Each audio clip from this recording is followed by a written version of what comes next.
有請澳門特別行政區政府市政處市政管理委員會主席戴祖義先生。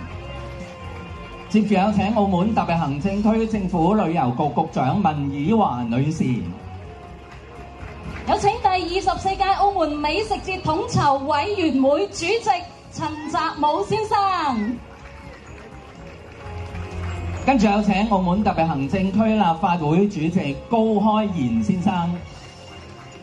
有請中央人民政府駐澳門特別行政區聯絡辦公室副主任呂玉印先生。有請中央人民政府駐澳門特別行政區聯絡辦公室副主任呂玉印先生。有請。好啦，接住落嚟，我哋有請澳門特別行政區行政長官賀一誠先生閣下，有請。有請。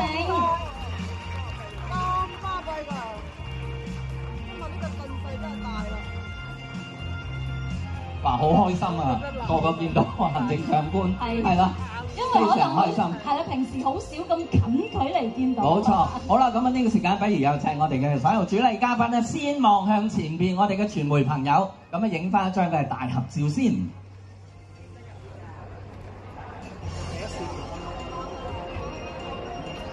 好啦，唔該晒。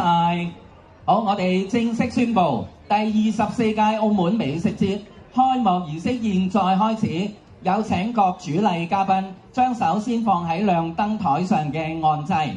係，咁不如現場嘅所有嘉賓咧，陣間都同我哋一齊倒數3聲，好唔好啊？好啊，好啊。好啦，預備好未啊？好，準備㗎咯喎。係啦，我哋嘉賓都預備啦。好，準備3、2、1，第24屆澳門美食節正式開始。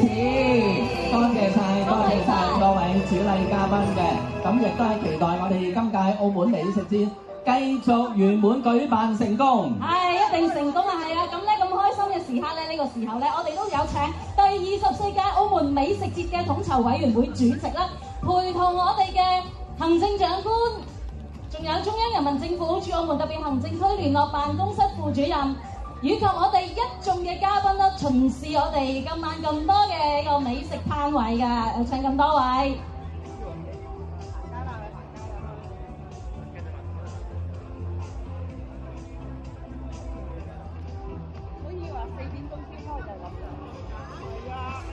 好啦，我哋今屆嘅美食節咧，亦都係由呢一刻開始，一路會去到12月1號，係啦。咁啊，一年咧就係舉辦17日嘅。咁啊喺呢17日裏邊咧，我哋嘅開始時間可唔可以同大家介紹下咧？係啦，咁1至4咧就會係晏晝4點鐘啦，就至到夜晚嘅11點嘅。冇錯啦，咁啊至於星期5、6日呢3日咧，會由晏晝嘅3點去到午夜嘅12點鐘。哇！大把時間可以食好嘢。係啊，有17日。係啊，一日嚟一次。咁至於我哋舞台上面嘅表演時間咧，都好豐富多姿多彩喎。所以大家千祈唔好錯過。其實咧，每一年咧，我哋都打造一個